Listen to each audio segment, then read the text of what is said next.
Ventricular tachycardia and ventricular fibrillation are consider shockable rhythm. Yes, ventricular tachycardia और ventricular fibrillation ये दोनों सॉकेबल rhythm में आते हैं, और नॉन सॉकेबल रिदम में आता है पल्सलेस एक्टिविटी और एसिस्टॉल, जिसमें कि कोई पल्स वल्स शो नहीं होता है, पूरा सीधा लाइन दिखता है ईसीजी में। लेकिन इसमें क्या होता है, वेंट्रिकुलर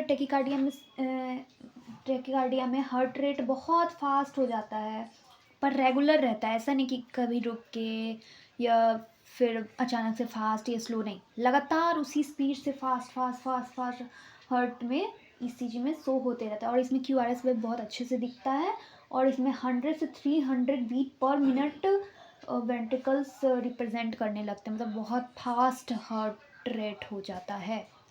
वही वेंट्रिकुलर फिब्रिलेशन में क्या होता है कि हार्ट बहुत, मतलब हार्ट फास्ट फास्ट गलत रिदम में फ्लो हो रहा है, ठीक है, लेकिन इसमें क्यूआरएस वेव अच्छे से नहीं पता चलता है।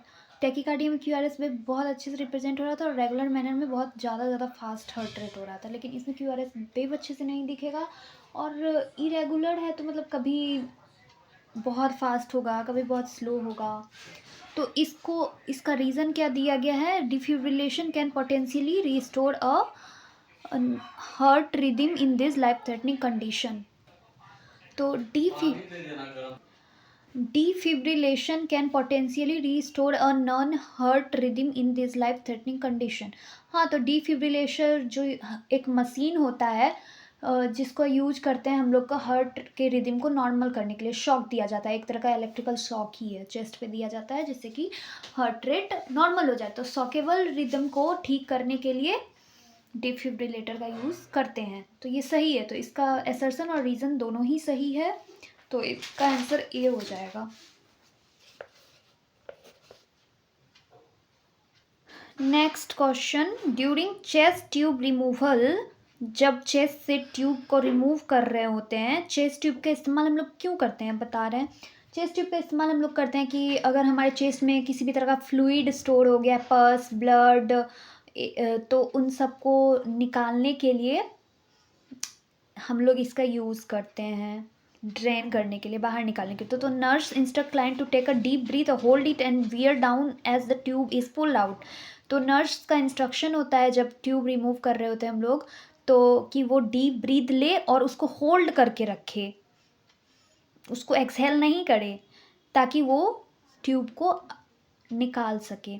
तो इसका रीज़न क्या है देखते हैं। This action create positive pressure in airway which stop air from being pulled back into pleural space that cause pneumothorax. हाँ, तो ये सही है इसका रीज़न, क्योंकि इससे क्या होता है कि हम लोग सांस लेके होल्ड करके रखते हैं, इससे हमारा प्रेशर जो है लंग्स में बढ़ जाता है, उसी को हम लोग बोलते हैं पॉजिटिव प्रेशर। तो प्रेशर बढ़ जाने के कारण क्या होता है, लंग्स में किसी भी तरह का एयर जो है अंदर इनहेल नहीं होगा। जब हम लोग चेस्ट ट्यूब से ट्यूब को निकाल रहे होंगे, तो बाहर का कोई एयर फिर हम लोग के चेस्ट में इनहेल नहीं होगा। तो न्यूमोथोरेक्स का मतलब हुआ एयर का एक्यूमुलेशन हो जाना चेस्ट और लंग्स के बीच में, ठीक। तो चेस्ट वॉल एंड लंग्स के बीच में एयर का एक्यूमुलेशन नहीं होगा इसके कारण, तो ये रीज़न सही है। तो इसका आंसर हो जाएगा ए, both assertion and reason is right. Next question, following an abdominal cholecystectomy, Jackson Pratt drain is placed।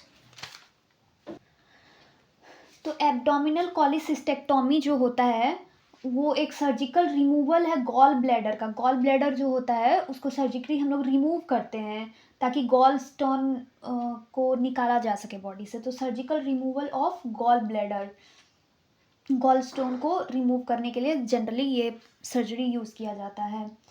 तो वहाँ पे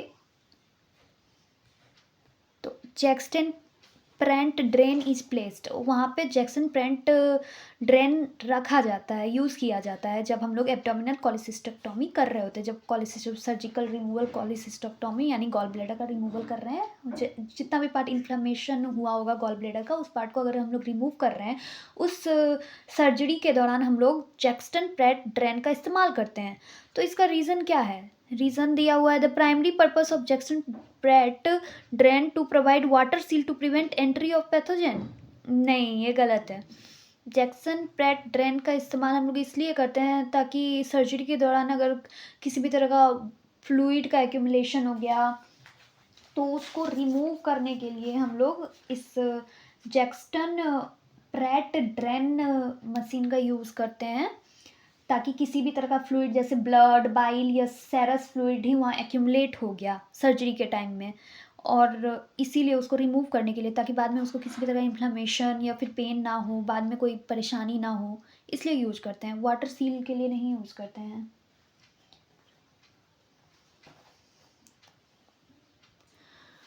The nurse should keep an endotracheal intubation set at the bedside for client who has recently undergone thyroidectomy। नहीं, ये गलत है क्योंकि endotracheal tube का function होता है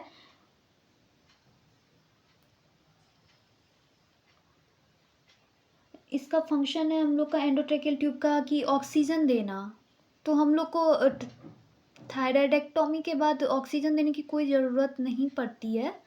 इसके कारण ज़्यादा से ज़्यादा क्या होता है, ज़्यादा रिस्क होता है ट्रेकियल इडेमा होने का। तो ट्रेकिया में किसी तरह स्वेलिंग ना हो जाए, तो इसके लिए हम लोग उसके बेड के साइड में रखेंगे ट्रेकियोस्टॉमी सेट, ना कि एंडोट्रेकियल इंट्यूबेशन सेट, क्योंकि एंडोट्रेकिया की हम लोग की ज़्यादा ज़रूरत नहीं होता है। ज़्यादा रिस्क है थायरेक्टोमी के बाद ट्रेकियल एडेमा होने का, इसीलिए हम लोग ट्रेकियोस्टमी सेट रखेंगे ना कि एंडोट्रेकियल सेट। तो इसका रीज़न भी देखें, following a thyroidectomy client is at risk for tracheal oedema. हाँ, ये सही बात है, but which can be relieve by endotracheal intubation. नहीं, ये एंडोट्रेकियल इंट्यूबेशन से कैसे ठीक हो सकता है अगर ज़्यादा रिस्क होता है ट्रेकियल एडेमा का। तो ये तो ट्रेकियोस्टोमी सेट से ही ठीक होगा।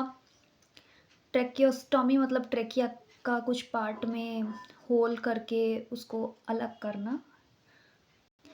हाँ, तो ट्रेकिया में होल करना उस एरिया में, तो हम लोग ट्रेकियोस्टोमी सेट का यूज़ करेंगे ना कि थायराइडेक्टोमी। तो इसका रीज़न और असर्शन दोनों ही गलत है, तो both A and R false.